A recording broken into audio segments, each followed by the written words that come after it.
inovação, a tecnologia, a ciência, ela vem no sentido de dar às empresas produtos melhores, de tecnologias diferentes de produção, de menor custo, de serem mais competitivos.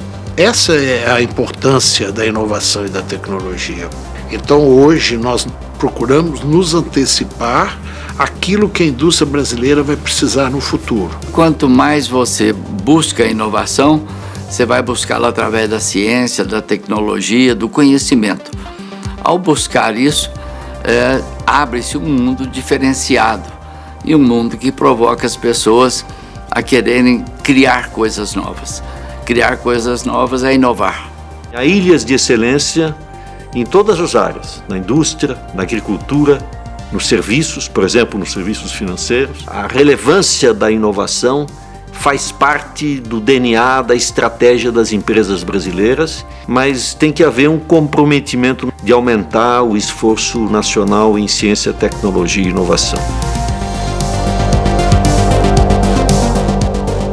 Nós devemos reorientar as nossas alocações de recursos públicos e privados para poder dar esse salto, sair da agenda do século XX e entrar na agenda do século XXI.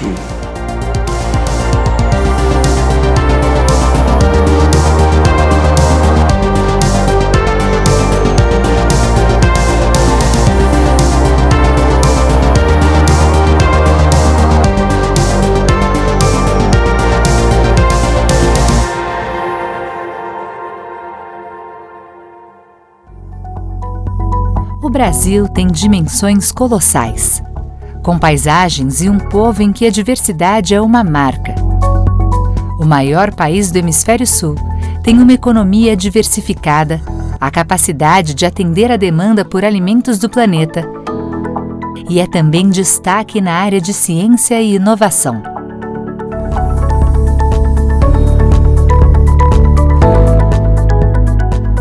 Nos últimos anos, o país construiu, por exemplo, o segundo acelerador de partículas de quarta geração do mundo. O Sirius é a primeira instalação do seu gênero em todo o Hemisfério Sul e vai apoiar o desenvolvimento de inovações capazes de revolucionarem a indústria e a ciência como um todo. Equipamentos como esse, como o Sirius, ou laboratórios como esse, onde o Sirius está localizado, que é o Centro Nacional de Pesquisa em Energia e Materiais, que é o CNPEM, e outros dessa categoria, espalhados pelo mundo inteiro, são todos financiados com recursos públicos, em grande parte. A construção em si de um equipamento como o Sirius, no mundo inteiro, é construída com recursos públicos. Eu gosto de dizer que ele é muito importante também para a autoestima do brasileiro, certo? Para mostrar que no Brasil, sim, é possível você projetar, desenvolver, construir e operar um equipamento que está entre os melhores do mundo de altíssima tecnologia. Mas ele tem uma componente fundamental na formação de recursos humanos. Todo país é fundamental para o seu desenvolvimento, as pessoas, os seus cérebros. Inovação é uma atividade de encruzilhada. Inovação não é um diálogo entre iguais, ou pensamentos iguais, histórias iguais, metodologias iguais. A tensão entre o diferente é chave para fazer inovação. É o questionamento, é a visão de um ângulo completamente distinto, é o questionamento. Lembre-se, como atividade de encontro e de tensão, tensão no sentido positivo, a inovação pede gente que tem talento, são 3 T's sempre, é talento, gente que tem tolerância, exatamente para produzir tecnologia. Então essa articulação é chave para fazer inovação. O Brasil é muito forte nisso. Hoje a inovação já é um tema que já está desmistificado para os pequenos. Hoje um microempreendedor individual entende que a inovação é importante e ele é capaz de buscar inserir a inovação no seu negócio. Então esse passo nós demos. Diria até mesmo que a inovação ganhou vida no Brasil, no momento que ela hoje permeia os milhões de pequenos negócios. Esse é um desafio nosso, né, do Sebrae, Senai, centros de pesquisa, laboratórios, aceleradoras, fundos de investimento, não é? Consultores, e nos valendo de todos os mecanismos, inclusive regulatórios, muito reforçados com o novo marco legal da inovação.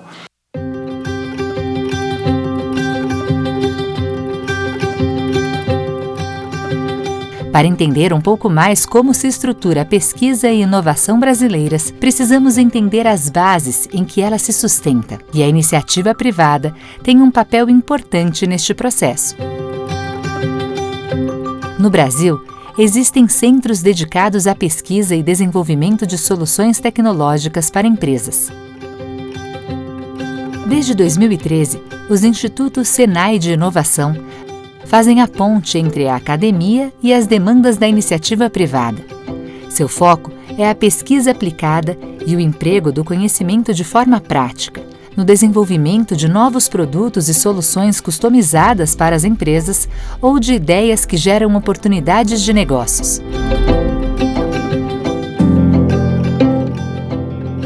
Algumas unidades Senai estão entre os centros de pesquisa mais avançados do país, como é o caso do Senai Cimatec. O Cimatec ele trabalha com projetos de alto TRL. TRL significa Technology Readiness Level, significa o quão pronto está aquela tecnologia. E a gente desenvolve projetos com TRLs que vão de 3 a 4, que você está desenvolvendo a tecnologia, até o TRL 9, que significa que aquele produto foi para o mercado. Então, esse eu diria que é o principal diferencial em relação à pesquisa mais acadêmica. Atualmente a gente está rodando 90 projetos de pesquisa em paralelo. A gente tem projetos estruturando o Cimatec para melhor dar o suporte para a indústria. Por exemplo, a extensão do centro universitário, conectando ainda mais com projetos de maior dificuldade que a indústria tem, que muitas vezes vai resolver isso fora, a gente traz para cá. A gente opera aqui centros de supercomputação. São 5 supercomputadores operando e resolvendo problemas para os diversos setores industriais.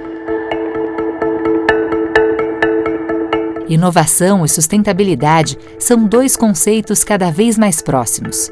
No Rio de Janeiro, o Centro de Tecnologia da Indústria Química e Têxtil, aliado a empresas privadas, trabalha no desenvolvimento de tecnologias com o que há de mais moderno neste setor.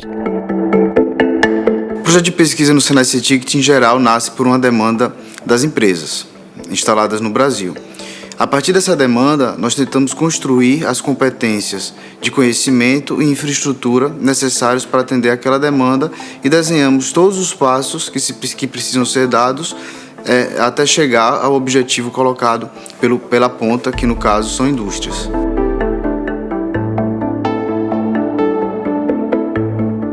Os Institutos Senai de Inovação estão espalhados por todo o país. Eles se dedicam a áreas de pesquisa associadas às vocações da indústria nos territórios onde se encontram. Em Florianópolis, o Instituto Senai de Inovação em Sistemas Embarcados é uma referência na pesquisa e no desenvolvimento para tornar processos e produtos industriais mais inteligentes e eficientes.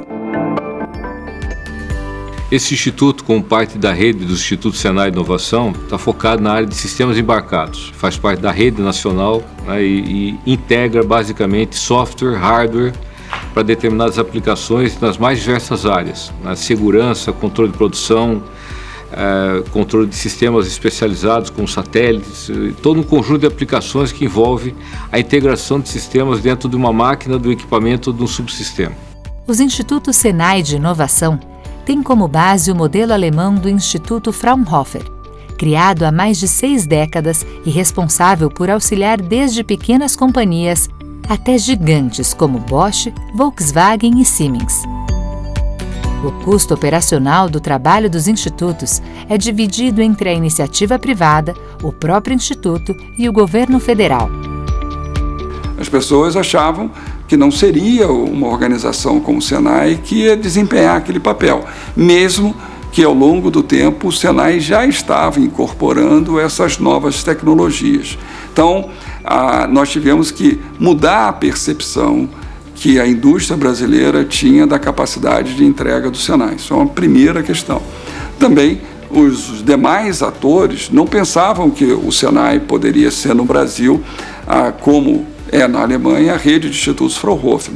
A própria rede de institutos Fraunhofer, quando a gente levou o modelo para eles pensaram, por que vocês não começam com 2? Porque nós vamos fazer 24. Por que vocês não começam com 2? Não, a gente vai fazer 3 lotes de 8. Vai ser 8, mais 8, mais 8 e tudo deu certo. Hoje nós temos 27 institutos Senai de inovação, muito bem sucedidos, com estágio de maturidade muito elevado e com um índice de resposta muito grande, muito significativo e uma percepção por parte da indústria brasileira que essa rede tem grande importância nas estratégias empresariais. Hoje nós temos um índice de entrega que é semelhante à rede de institutos Fraunhofer. Nós entregamos os projetos no prazo, 91% do nosso portfólio é contratado. Estamos satisfeitos com isso? Não. Queremos sempre melhorar e nós estamos buscando sempre as melhores práticas no mundo. O desafio da inovação provoca mudanças nas estratégias das empresas brasileiras. Muitas delas, em especial as que já contam com investimentos fortes em pesquisa e desenvolvimento, passaram a olhar com outros olhos a inovação aberta, que abre portas para parcerias estratégicas e pavimenta caminhos para a inovação disruptiva. A Klabin é uma gigante no setor de celulose. Com 24 unidades industriais no Brasil e na Argentina, é a maior produtora e exportadora de papéis para embalagens do país. A cultura da inovação aqui envolve os funcionários, clientes, fornecedores e startups que ajudam a empresa a encontrar soluções simples para problemas complexos.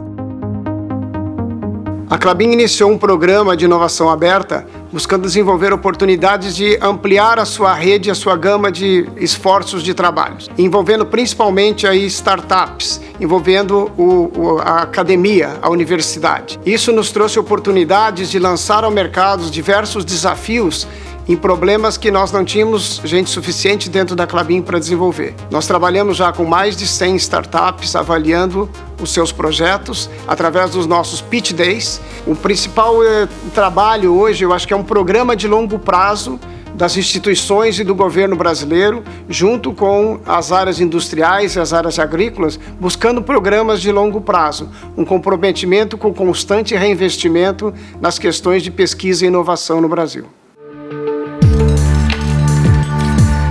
Centenas de milhões de reais aplicados em pesquisa e desenvolvimento e mais de 1.000 colaboradores dedicados exclusivamente à inovação. Com fábricas em 12 países e faturamento próximo dos 18 bilhões de reais, a empresa produz mais de 16 milhões de motores elétricos por ano. Criada nos anos 60, a WEG é hoje uma referência em inovação de classe mundial. Mas apesar da estrutura gigante, a empresa tem cada vez maior interesse no trabalho desenvolvido por startups. Ela incentiva pequenos empreendedores a apresentarem novas soluções para velhos problemas e tem obtido sucesso nisso. A gente investe muito fortemente para ter um P&D interno, uma capacidade técnica de resolução e de otimização tecnológica grande, mas nós entendemos que relacionamentos com universidades, com startups e centros de pesquisa oxigenam a corporação, trazem novas ideias, nos desafiam a pensar diferente. As startups têm uma velocidade muito alta na validação dos conceitos, na validação de novos negócios, então isso nos ajuda a testar rapidamente algumas ideias e com isso a gente traz isso de novo para dentro da empresa e acelera essas ideias. Nos últimos anos, a empresa tem comprado ou se associado a startups que podem se transformar em líderes nos seus setores. É o caso da PPI Multitask, uma empresa que desenvolve soluções para a automação da coleta de dados e monitoramento online do chão de fábrica. Em 2019, a WEG comprou 51% da empresa.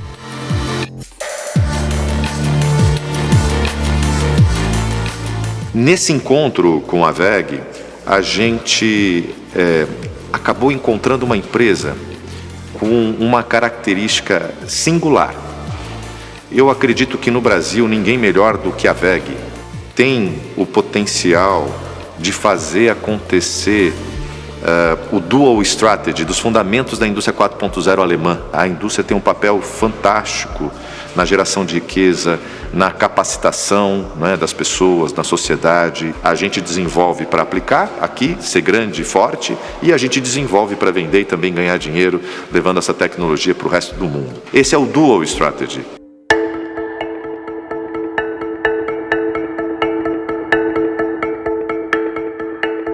Uma pesquisa da CNI mostra que 1 a cada 3 empresários acredita que a indústria brasileira precisa dar um salto de inovação nos próximos 5 anos para garantir a sustentabilidade dos negócios em curto e longo prazos.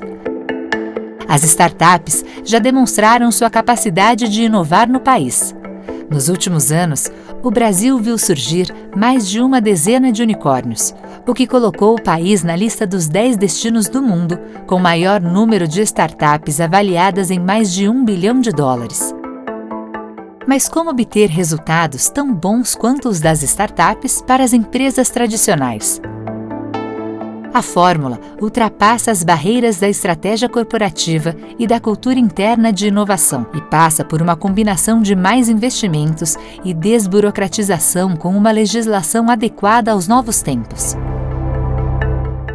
No Global Innovation Index, o Brasil hoje ocupa a 62ª posição em 131 países. Se nós considerarmos que nós chegamos a ser a 6ª economia do mundo, hoje somos a 12ª, essa posição que nós ocupamos no relatório de inovação não é compatível com a grandeza da nossa economia, a sofisticação do setor empresarial e a competência, a qualidade dos profissionais do Brasil. Nós trabalhamos para que a ciência, tecnologia e inovação seja uma prioridade para o país. Hoje, essa área não é considerada investimento, é considerado gasto. E aí, quando a gente compara com os países que são mais inovadores e que são mais desenvolvidos, existe essa diferença, porque a área de ciência, tecnologia e inovação ela é central para a promoção do desenvolvimento dos países. Hoje, as políticas industriais modernas, elas centralizam na inovação, exatamente com o entendimento que ela é o grande vetor do desenvolvimento dos países. Nós precisamos dar prioridade a essa área no país. E para isso é preciso, né, que o governo, de fato, produza políticas públicas nessa linha. Falando em investimento, a Financiadora de Estudos e Projetos é uma empresa pública brasileira de fomento à ciência, tecnologia e inovação. Ela trabalha com empresas, universidades e instituições de ciência e tecnologia públicas e privadas. A FINEP financia desde a pesquisa básica até a preparação do produto para o mercado. A FINEP, ao longo dos seus 54 anos de existência, tem financiado de forma não reembolsável praticamente a totalidade das universidades públicas do país. As infraestruturas, as principais infraestruturas de instituições científico-tecnológicas contaram com o financiamento da FINEP. É muito importante destacar que essa conexão entre a academia, que gera conhecimento, que desenvolve pesquisas, e a indústria, que normalmente conhece a necessidade do mercado, necessidade da sociedade. E aí, quando nós estamos falando, assim, às vezes, do modelo da tripla hélice, nós temos aqui 2 hélices. E qual é essa terceira hélice? É o governo. E quem faz parte do governo? A FINEP. E aí nós chegamos a um ponto que foi a votação neste ano, em 2021, da Lei Complementar 177, que impede o contingenciamento do Fundo Nacional de Desenvolvimento Científico e Tecnológico, que é a principal fonte de arrecadação da pesquisa no país. Desde 2012, o BNDES aprova o Programa Senai para a Competitividade Industrial destinado à modernização, expansão e implantação de institutos de tecnologia e inovação e de centros de formação profissional. O banco é um dos principais financiadores da inovação no Brasil. A gente tenta articular o poder de articulação do BNDES junto com seus parceiros SEBRAE, CNI, o Senai, a Embrapi e toda a academia, né, fundamental também para a gente conseguir chegar com mais inovação, de tal forma que esse processo de articulação e catalisação do investimento, a gente consiga ter um país mais justo, um país mais inovador e um país que tenha como princípio, né, gerar valor para as pessoas na última mira. O banco desembolsa, né, nos nossos modelos de crédito, estou falando só de crédito, alguma coisa perto de 70 bilhões ano. E é super interessante, muita gente conhece o BNDES, ou a maioria conhece o BNDES, como grande financiador dos grandes projetos. O que é verdade, o que é muito importante para a gente ter essa sustentabilidade da economia brasileira. Mas é mais interessante ainda saber que os 52% desses 70 bilhões são direcionados para o MPMA. A Embrapi é uma organização social e uma inovação em si quando se trata de modelo institucional. Desde a sua criação, já apoiou mais de 1.000 empresas de diferentes portes e segmentos, totalizando quase 2 bilhões de reais em investimentos em pesquisa aplicada.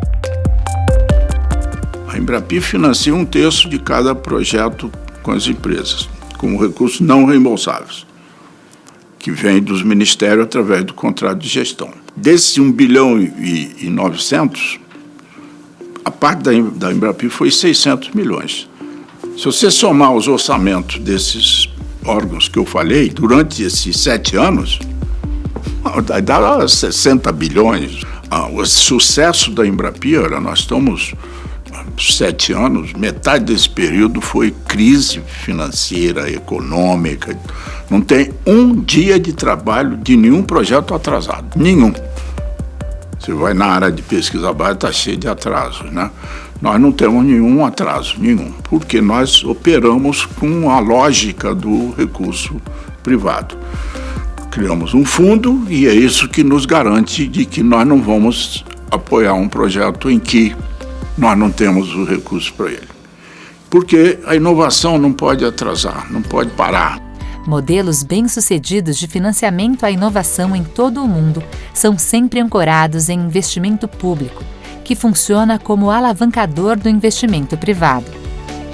Nos Estados Unidos, na Europa ou em países de crescimento mais recente, como Israel, Coreia e China, esse é o modelo que se prova eficaz. Porque você não faz ciência e tecnologia com discurso, você faz com recurso. Então, nos últimos 15 anos, para você ter ideia, o nosso orçamento só vai diminuindo.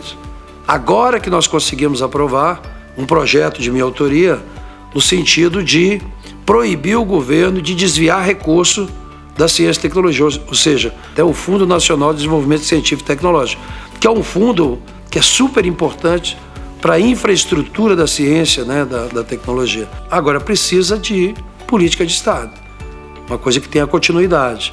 Então, cabe ao presidente da República, principalmente, né, que é o grande executor, apresentar para a sociedade um projeto de nação, né, contemplando política de Estado, evidentemente priorizando educação, ciência, tecnologia e inovação. O Brasil só vai avançar com muito investimento em pesquisa e inovação.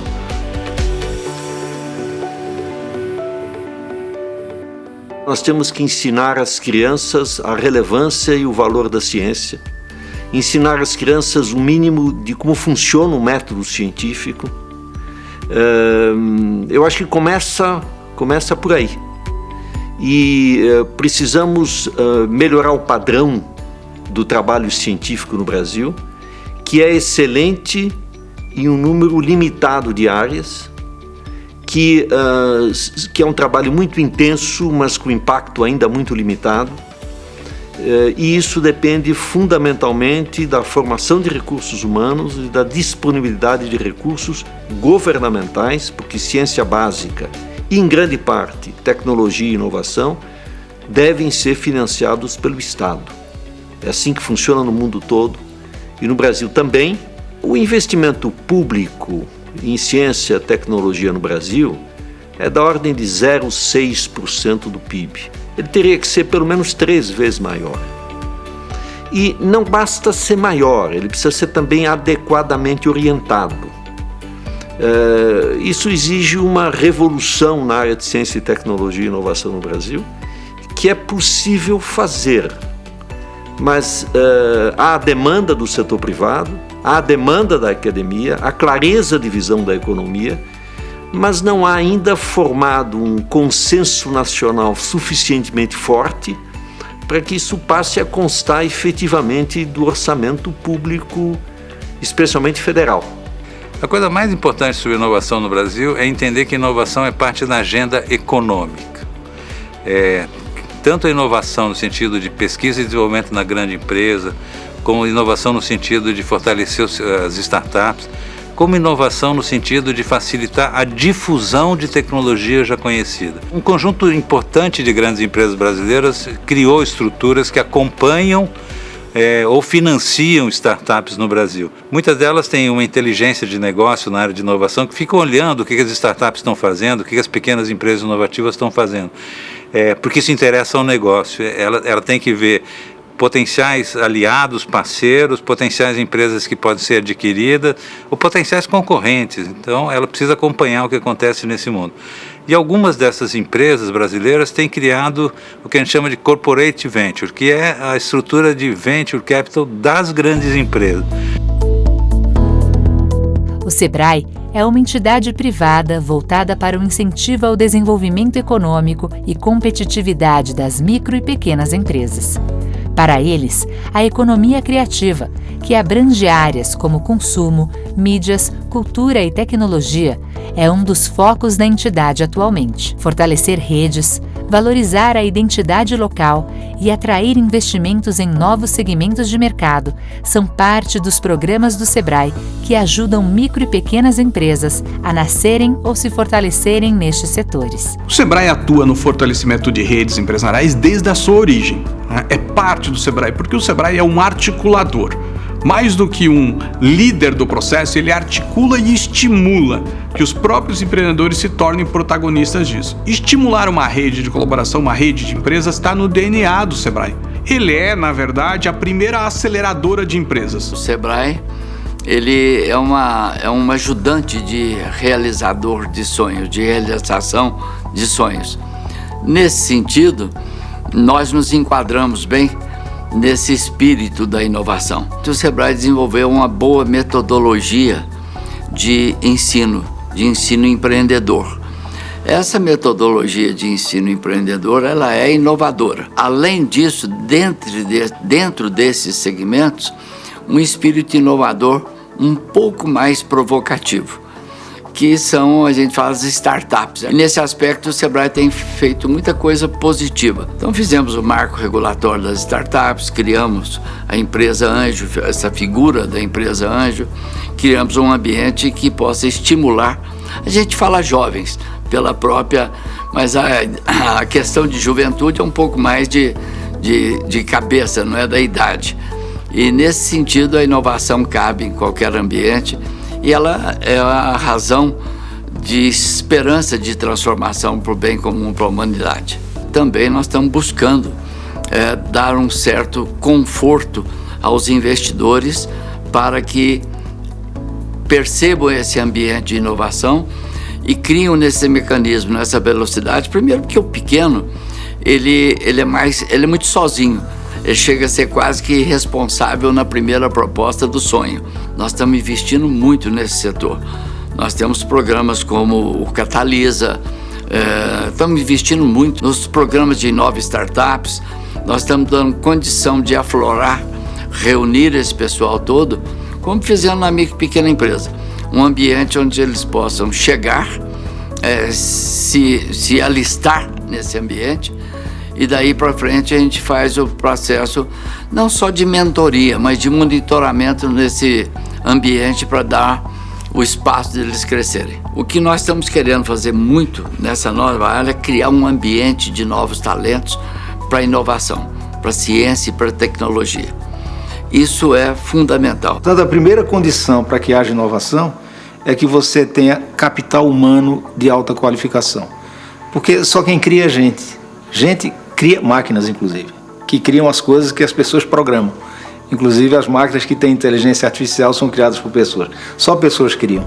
Conhecimento é gerado de todo dia por todo mundo, mas tem um lugar que gera um tipo de conhecimento especial, mais sofisticado, mais avançado, que é a universidade, fruto da pesquisa, que, sendo básico aplicada, avança na fronteira do conhecimento humano. Tem um quê de hippie na componente inovadora. É um quê de ousadia, de rebeldia, é você ir contra o que está posto, é você dizer, não, isso aqui, essa câmera, isso é uma coisa feia, eu vou inventar um outro dispositivo. A liberdade de criar, de você experimentar, de você usar. Não existe inovação tipo 1800 com hora marcada, não existe inovação com regra. Você não inova com o fluxograma, como eu inovo. Muitas empresas já descobriram que uma força de trabalho diversificada e inclusiva é benéfica para os negócios.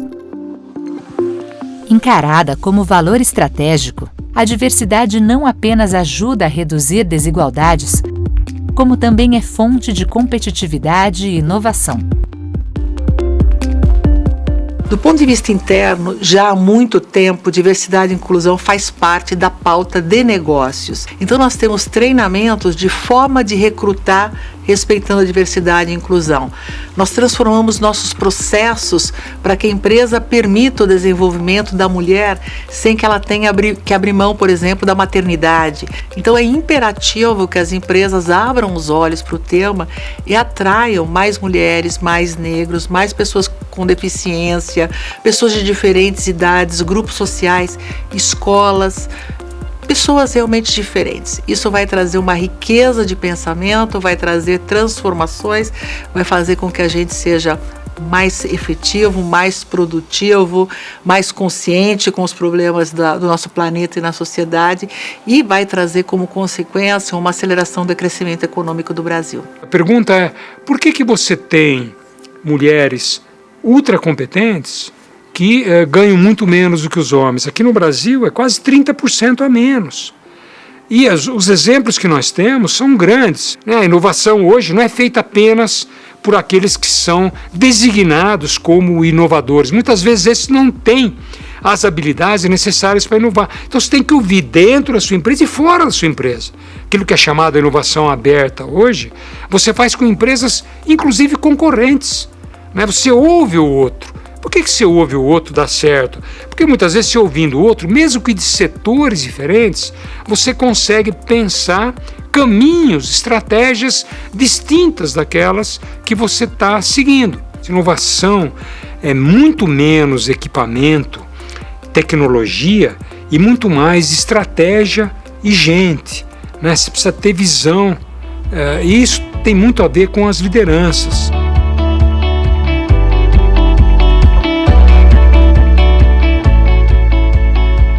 É consenso que o capital humano é o melhor insumo para impulsionar a inovação, mas para isso é importante garantir educação de qualidade e mecanismos para a formação e requalificação profissional em linha com as demandas de um mercado cada vez mais dinâmico. Nós temos alguns gargalos no Brasil. O primeiro gargalo é o gargalo de recursos. O Brasil não tem recursos suficientes. Acho que os recursos disponibilizados para inovação e tecnologia são pequenos, são escassos. E, além disso, sempre estão sofrendo contingenciamentos pelo governo federal. Agora, o que os governantes, os parlamentares, os políticos têm que entender é que quando nós cortamos isso, nós estamos cortando o nosso futuro, porque o futuro das empresas no mundo tecnologia, inovação e ciência. Não só na indústria, em todos os setores. A pandemia escancarou a necessidade de investimentos em inovação e especialmente na área de saúde. Somente nos Estados Unidos foram alocados mais de 6 bilhões de dólares exclusivamente para pesquisa sobre a Covid-19. Cerca de 4% do investimento em P&D realizado pelo governo em 2019. O Canadá ampliou em cerca de 12% os investimentos federais em P&D.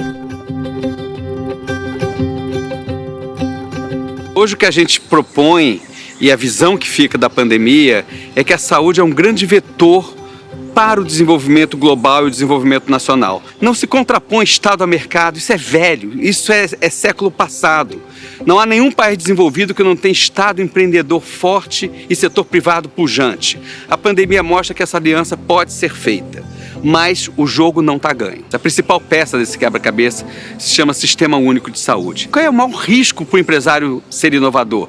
Ter garantia de mercado de longo prazo. A gente tem um Sistema Único de Saúde que pode garantir compras públicas para a gente fazer biotecnologia, medicamentos, ventiladores, Big Data, inteligência artificial no país. O futuro exige sustentabilidade. A 50 quilômetros da capital de São Paulo, a pequena cidade de Cajamar abriga o Centro de Pesquisas e Desenvolvimento da Natura, empresa que se destaca por sua ligação com a Amazônia, pela exploração responsável da biodiversidade e por sua cultura de sustentabilidade. Em 2020, a Natura faturou mais de 100 bilhões de reais e está entre as maiores corporações do segmento de cosméticos do mundo. Em 2020, a Natura foi reconhecida como a empresa mais inovadora do Brasil pelo Prêmio Valor Inovação Brasil. Percebemos ao longo do tempo que tínhamos muito a aprender. Mas o que foi fundamental é que, além do estudo científico da biodiversidade brasileira, da força dos seus ingredientes, dos estudos históricos com as comunidades tradicionais, para poder aprender o uso dos ingredientes da floresta, também aprendemos a lidar com comunidades que extraem esses ingredientes de forma sustentável, que são os ribeirinhos, que são as comunidades indígenas. A mágica desse processo foi balancear a ciência pura, hard technology e melhores práticas científicas com o conhecimento tradicional, o conhecimento dessas comunidades que contêm o uso desses ingredientes de forma sustentável há milhares de anos.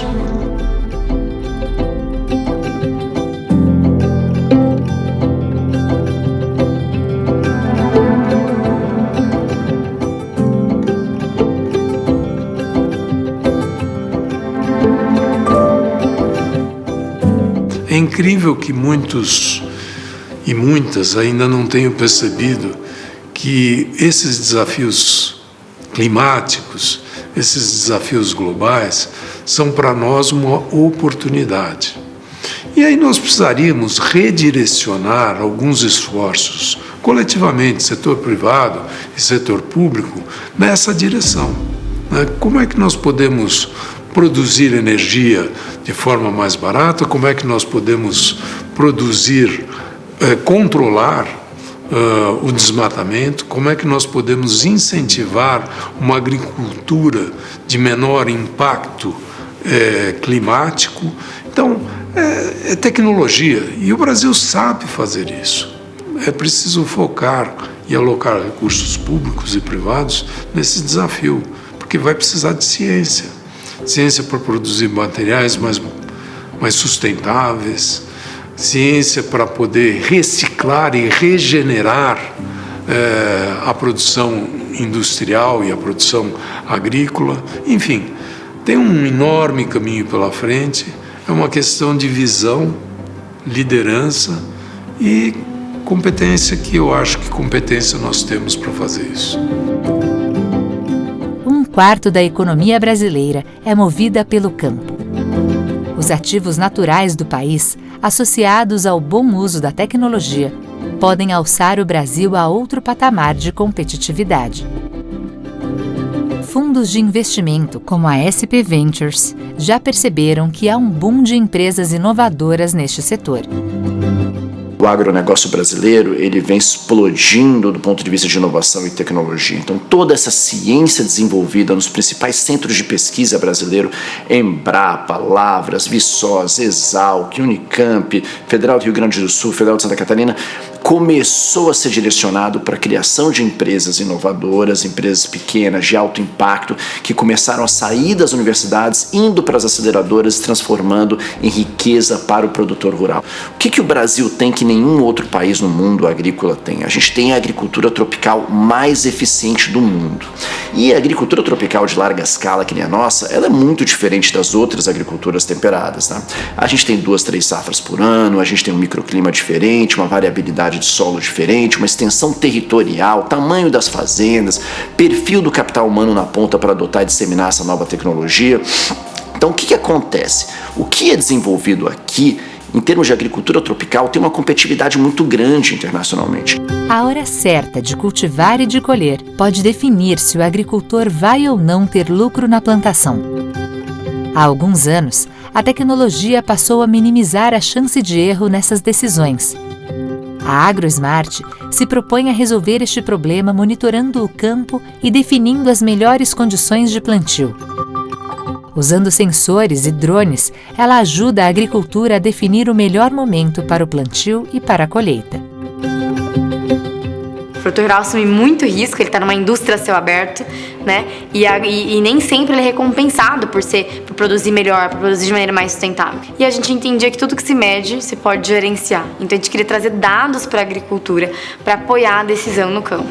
Hoje nós somos uma plataforma de agricultura digital que coleta dados em campo de sensores, independente da disponibilidade de conectividade, e combina esses dados para gerar informação que apoia a decisão do produtor rural, mas também de toda a cadeia do agro. A agricultura brasileira, ela tem muita sede de tecnologia. Por conta da gente ser uma das poucas potências agrícolas de clima tropical, nunca foi suficiente simplesmente importar e usar tecnologia aqui. E é por isso que a gente desenvolveu o nosso próprio procedimento de pesquisa e desenvolvimento tecnológico. O Brasil é tech, mas é um tech que muda muito de região para região. A biodiversidade, o agro, a indústria, o serviço, todos têm espaço. E seu ambiente de inovação é moldado pela realidade cultural e vocação econômica. Mais de 50 anos atrás, surgia a primeira fábrica de automóveis genuinamente brasileira. A Gurgel produziu 30 mil veículos até fechar suas portas em 1994. Eles chegaram a fabricar um carro elétrico, o Itaipu, lançado em 1974. Para contar uma história diferente, em 2014, um grupo de profissionais formados na Universidade Federal de Santa Catarina iniciou o desenvolvimento de um novo veículo elétrico. Nascia a Mobilis, e em 2016, ela já tinha um carro elétrico brasileiro construído sob o conceito da Internet das Coisas. A partida é feita por login e o sistema de manutenção está conectado em tempo integral com a fábrica, que analisa o perfil do condutor e auxilia no suporte a eventuais problemas. A gente vê uma série de novas formas de se locomover, onde o veículo elétrico se insere de uma maneira extremamente produtiva e coesa nesse novo ecossistema, onde você vai rodar mais, você precisa ter custos operacionais menores e usar energia limpa. A gente está numa fase onde estamos experimentando com novos produtos baseados em mobilidade elétrica, então eu tenho desde sistemas de conversão de veículos até sistemas de internet das coisas que ligam com carros elétricos e os carros em si, né, carros de vizinhança como esse que a gente já está fazendo, em breve carros homologados para a rua. E a gente está experimentando não só esses produtos no mercado, como os modelos de negócio que circundam eles, de uma maneira rápida e investindo o mínimo possível. É uma maneira que a gente bebeu muito aí nas empresas de tecnologia, que elas fazem isso, né? Essa é a grande receita que as empresas de software usam, é fazer rápido as coisas, colocar no mercado, testar, mas sempre pensando em, no momento que a gente achou a receita certa, escalar. Essa é a fase que a gente se encontra. A era dos motores a combustão parece estar chegando ao seu final. Os fabricantes de automóveis já anunciam para um futuro próximo a substituição dos motores movidos a derivados de petróleo por motores elétricos. Vários países já determinaram prazos para que a eletromobilidade tome conta das ruas. Mas muitas empresas já pensam além. Querem que as pessoas se desloquem pelo ar em veículos elétricos autônomos. Essa última fronteira está sendo explorada por empresas como a brasileira Embraer, que pretende colocar seus veículos em operação comercial até o ano de 2025.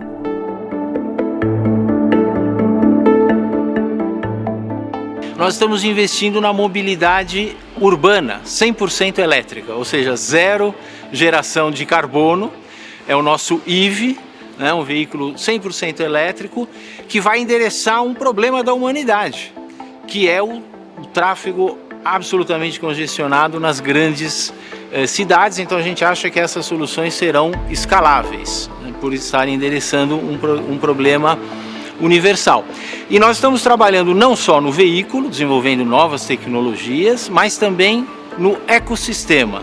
Ou seja, o controle do tráfego aéreo dessas novas aeronaves, os vertiportos, que são os locais onde elas serão recarregadas. O nosso veículo deve estar transportando passageiros lá para 2026, 2025, 2026.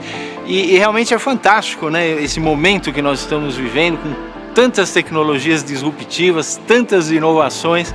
Eu vejo a cultura brasileira como uma cultura muito inovadora, uma cultura de muita criatividade, e acho que a fórmula da Embraer pode ser repetida, né? Uma visão estratégica de longo prazo, investimento em educação, em tecnologia, olhando lá na frente a solução de um problema da sociedade.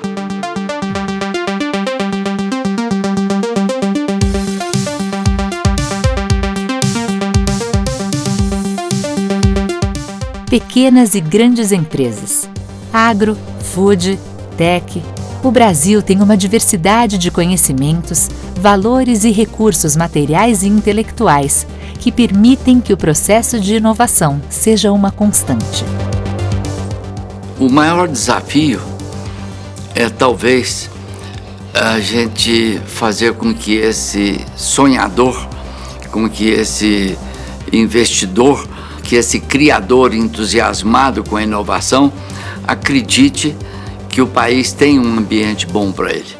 Nós criarmos um ambiente de segurança, um ambiente de conforto e um ambiente de apoio. Produtos com melhor tecnologia, com design melhor.